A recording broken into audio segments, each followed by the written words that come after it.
Thanks for tuning in today. I'm Dr. Nick, the Incrementalist. Join me as I seek out the small incremental changes being applied in other industries that we can learn from and that can be applied in healthcare.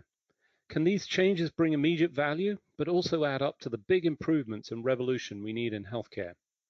Come along with me to explore the possibilities.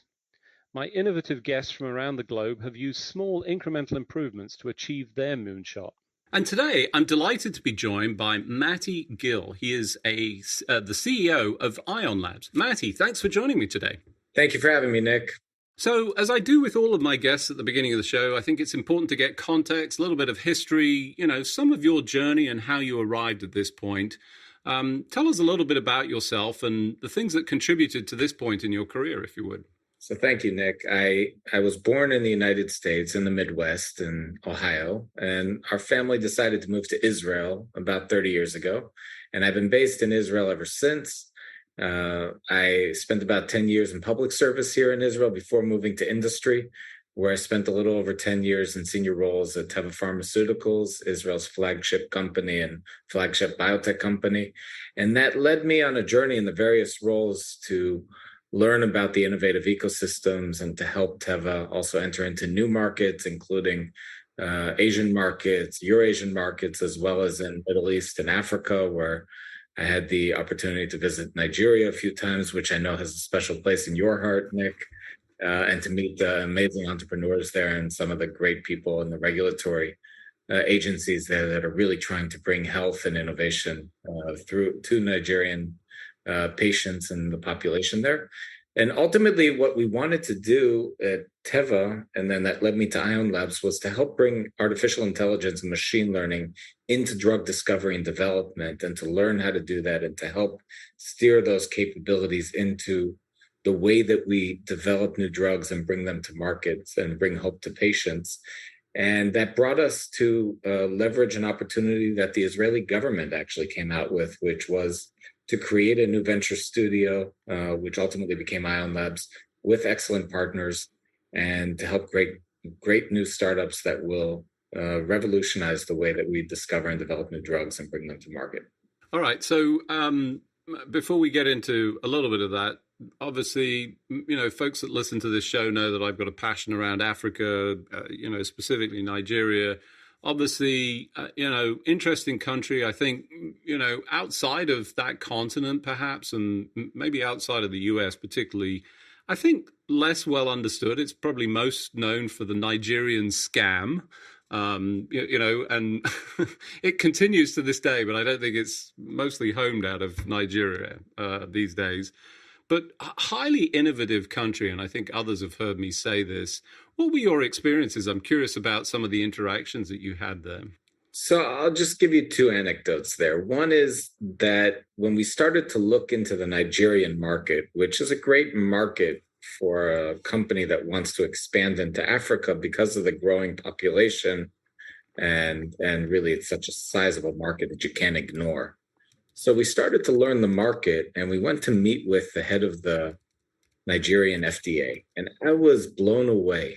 Here's a woman that spent decades in the United States learning best practices in pharmaceutical development and pharmaceutical regulations, that decided to move back from the United States with a mission to help build up a regulatory agency that would be professional, that would be responsible in the way that it reviews, approves, and makes drugs accessible to Nigerian patients. And we worked with her to help her learn new ways of doing such and gain knowledge in the areas of pharmacovigilance and the way that new serial tracking regulatory requirements are there, so that we could help teach her and train her, but also her whole senior staff on new methods and best practices, so that really they can bring safe and secure medicines and make them affordable, make them accessible for the 80-some million or 200 million people that live there in Nigeria. And that was something that I was blown away by. The other element that I'll mention is we did that type of workshop on training for the Nigerian FDA, NAFTEC, what's called, through the Israeli embassy. The Israeli embassy asked us to help the Nigerian regulatory agencies. So it was really a G2G element that they led and we helped to support from the content. And they asked me, they said, do you want to come visit a venture platform here in Nigeria, here in Abuja, in the capital there? And I said, absolutely. And so they took me to the old residence of the US ambassador in Abuja to meet with this amazing, beautiful group of young entrepreneurs there that were building startups with tremendous drive and entrepreneurial spirit, mostly not in the pharmaceutical space, more in technology spaces that are outside of our scope. But I was just blown away. I could have spent hours there, if not days, and would love to, on my next visit there again to see their progress. But I was just blown away by the energies and the excitement and the talent that was oozing from each corner there, and really making something beautiful out of a very in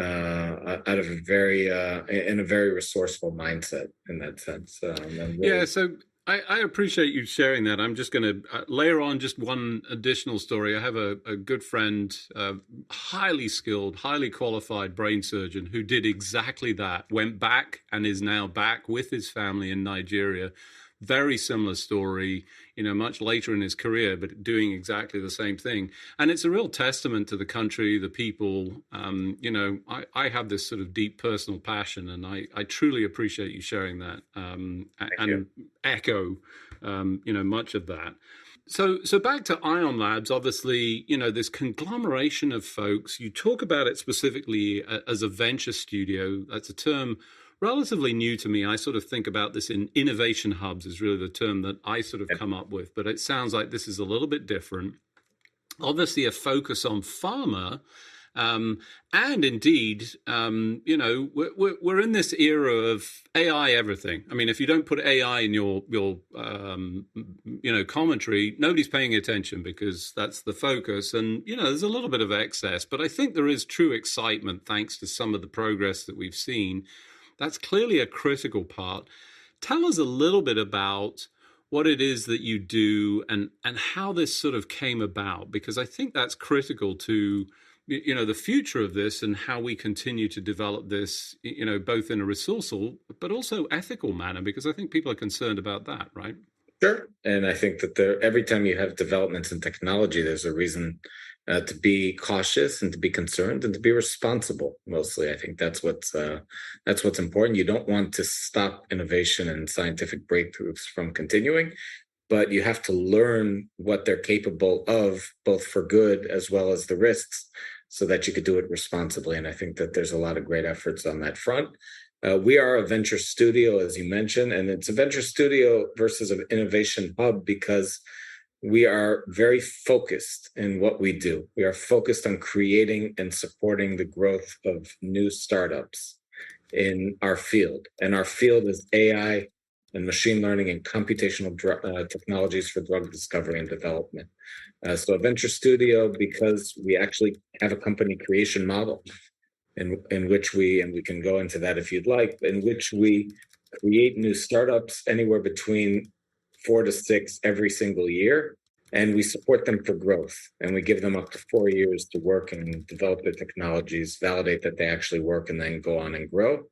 And our field was decided upon because we felt that this is a field of AI for drug discovery and development, and we actually launched it a little bit before the whole generative AI bubble started to grow.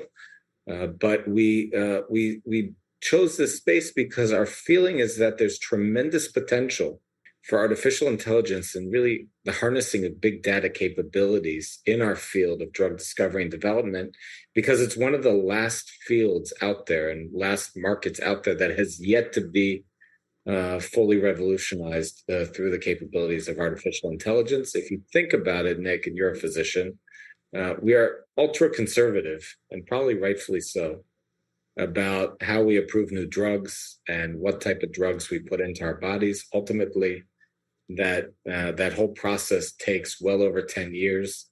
It takes well over $2 billion on average to develop a new drug.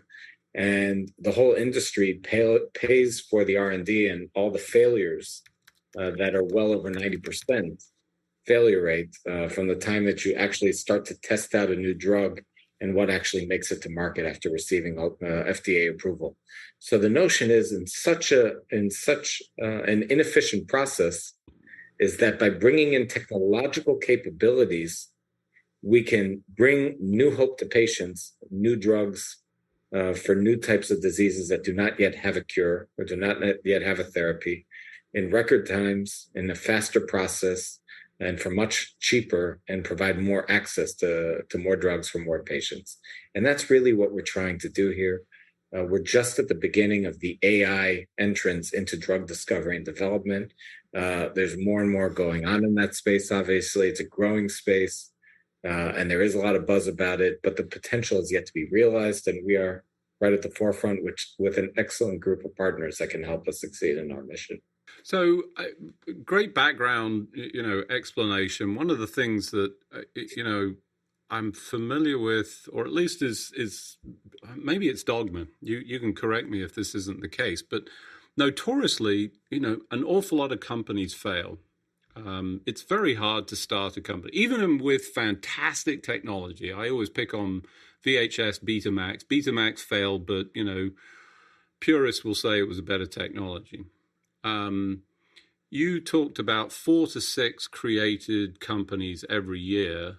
I don't know how long you've been in business. And we just started a little over a year. Okay, so you're not going to be able to answer this. I was hoping you might be able to say, I probably can answer it. Well, let me ask the question and then answer it for you, Nick. Okay. So yeah, we've already been along enough that we've already shut down one company. And one of the core elements in venture studios is that's core to their success, and you could see this in any model or case study like Flagship Pioneering and others, is to take a tough decision to shut down a product or a company that just isn't working. Now, we guarantee to all our entrepreneurs that we give them up to 2 years, unless in agreement with the entrepreneurs, we feel that's just not working, that the scientific capabilities are not being realized, or that the market's not out there.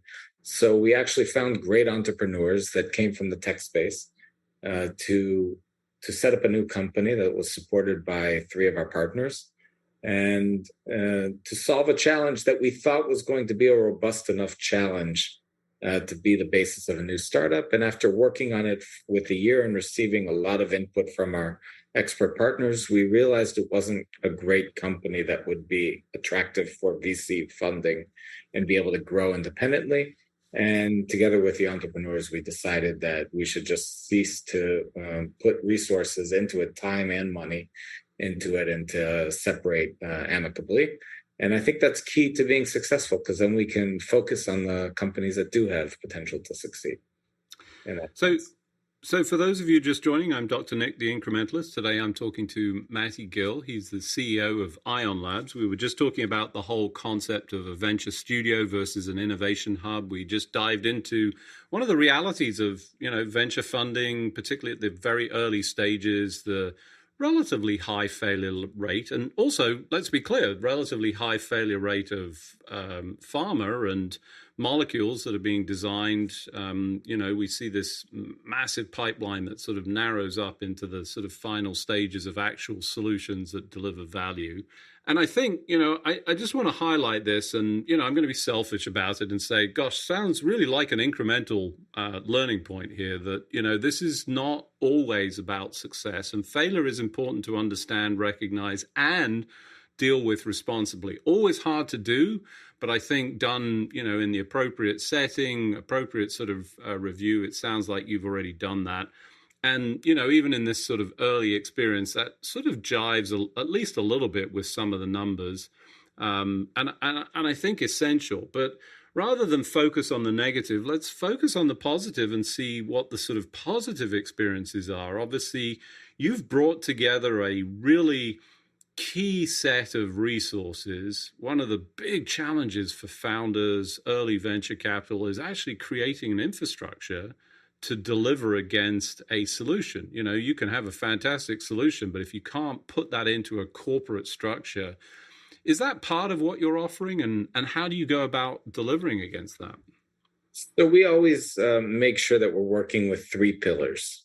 Number one is to make sure that we are always working on a very clear, crisp, well-defined problem statement. And we don't set up a new company or invest in a new company unless that problem statement is absolutely clear. Because Nick, you're right.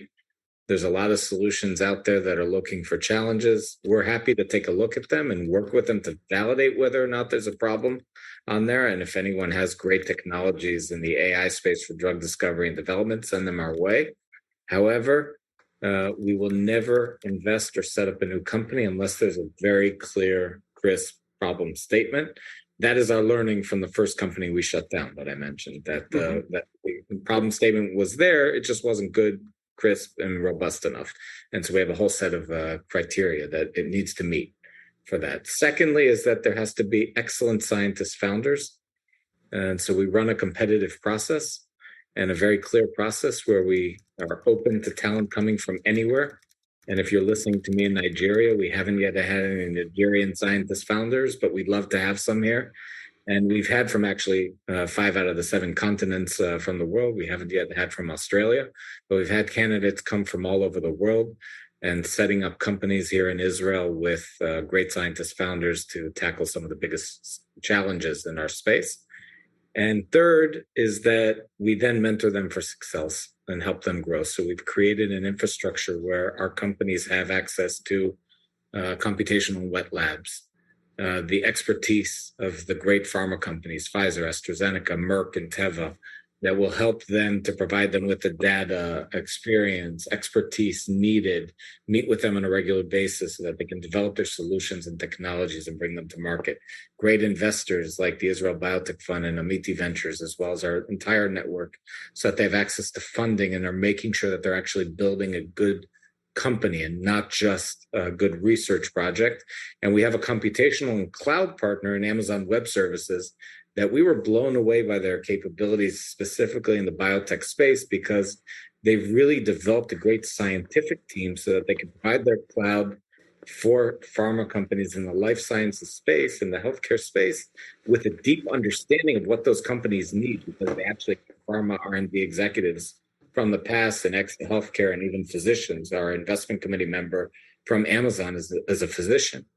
So they actually have an understanding of what the needs are in our space, and they can help to understand how to leverage the cloud. And this whole model is based on a model that was invented by Christian Tidona from Biomedics, that really has been doing this for over 10 years in the research space in a company called Biomedics based out of Germany. And we adapted that model from a research institute into what will work for venture creation. And that's what we're doing here in AION Labs, and helping to define great challenges, provide all the expertise and the support needed so that our scientist founders can succeed.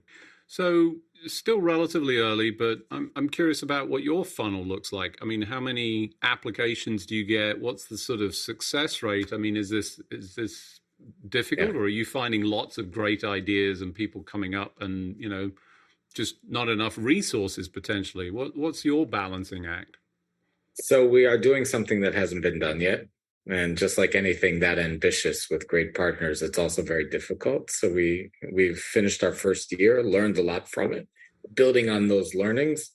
And we've, up until now, invested or created in 5 startups. Our 6th will be selected in September. And some of them are very promising. We're very, very happy with our success to date.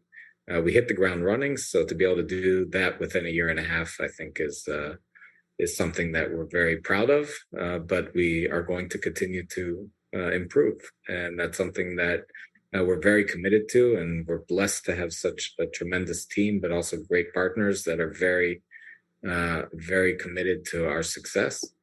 And we have an upcoming boot camp in September that will be in how do we use AI for small molecule drug discovery. There we have 5 incredible candidates and teams that will compete to create our 6th startup here in AION Labs. And we're now running our ideation process to decide on the biggest challenge that we're going to tackle in 2024 and beyond. So the other thing that sort of strikes me, I mean, I think international is always positive, but one of the things that you see, especially in healthcare, it's not exclusive to it, but is the fear, let's call it, not necessarily founded, but the fear around sharing of data, especially PHI, not so much the sort of corporate patenting and so forth, but that obviously plays into it. How do you approach that? Because it sounds like you've got a real sort of international stage. What are the challenges and the successes so far? So in most cases, we are sharing and we're enabling the sharing of data that is research data and not necessarily patient data, but we're fully compliant with all the best practices and to ensure privacy and to ensure compliance with all the requirements with regards to sharing data. And we're fortunate that we have 4 pharma companies that all want to enable the sharing of their data for the purpose of helping startups advance science and advance breakthrough discoveries. They want to share their data with the startups, but they don't want to share their data with each other, and they're not allowed to because this is they're competitors, and we are very strict on our antitrust guidelines. So therefore, it's great that we have a company like Amazon Web Services here that's able to provide that type of platform and to help us think through how we can create a federated data sharing platform so that each one of the pharma companies can share their data with the startup, but not with each other in that manner, and to be able to do it in as efficient as possible. But the access to data is really key, and it's really a differentiator for our startups.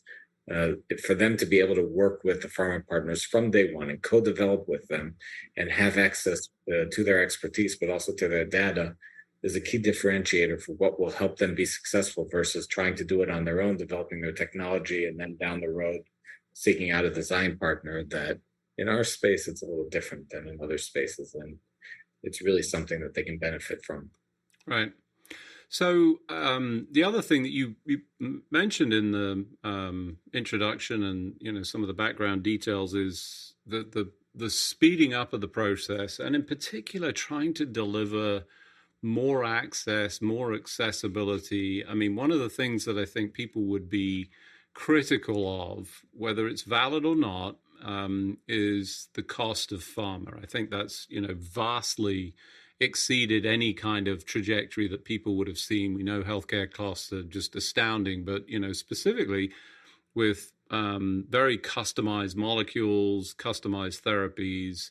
And it sounds like a lot of your sort of innovation is directed in that area, but you've worked in spaces that don't have resources. You're excited about that. How are you addressing that, and how do you see that playing out in the coming months and years? So it's very evident that artificial intelligence and the capability to be able to really harness technologies can speed up processes, make them much more efficient. We feel that's part of our mission, not just to bring new therapies to patients, but to also make the process of doing so much more efficient so that we're not continuing to pay for over 90% failure rate. And that's the main driver, is that ultimately we are all paying for the fact that scientific breakthroughs are incredibly hard to do. And you have a 90% plus failure rate, and we're paying for all those failures because ultimately this is a for-profit business. And so you need to be able to return your investment, and that includes all those failures in that sense. So if you're able to really gain more insights into really harnessing data, you can lower that attrition rate to much less than 90%, and you can improve your chances of success in clinical outcomes by a much higher rate. That's worth a lot for a startup that wants to work in the space, but it's incredibly of value to healthcare systems out there. And while pharmaceutical costs are a small portion usually of healthcare costs that are high, they still are much higher than they could be if we're able to bring down those attrition rates and really spend less on the R&D, and then you can actually lower the costs and make them more accessible. Okay, so Exciting times. I think lots of opportunity. Obviously, you're excited about it. I think, this inflection point that we talked about at the beginning with artificial intelligence is really bringing a huge new opportunity and scope that you're trying to capitalize on. You have the infrastructure. You're obviously keen to get people in. I'm sure folks are listening. How do they get involved? Who should be involved? Who should they do? What should they do to apply? Sure. Anyone can reach me on LinkedIn. And you can reach out to us. We're very accessible. Just reach out to me. I'll respond very quickly. We want the best minds out there that are potential scientist founders that are either coming from a technology or AI background or coming from a biological and scientific and life sciences background. That's who we're looking for. So for those of you looking, it's AION Labs, AIONlabs.com. That's their webpage. You'll find all of the resources there. Reach out. You heard it here. Matty Gill is the person that everybody wants to reach out on LinkedIn. I think he's very brave to say that, because if he doesn't get all of those challenging LinkedIn connections of people that are somewhat more nefarious, he's a better man than I. Unfortunately, as we do each and every week, we've run out of time, so it just remains for me to thank you for joining me on the show. Matty, thanks for joining me. Thank you, Nick. It was a pleasure. Thanks for joining me today. Do you have any better ideas, or have you found a small incremental change that's brought about a big improvement in your world? Let's continue the conversation on our hashtag, The Incrementalist, or share with me at Dr. Nick1 on Twitter.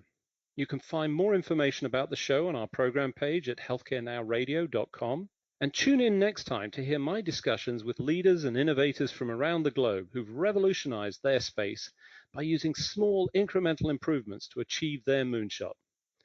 I'm Dr. Nick, the Incrementalist, and I'm starting a revolution through evolution.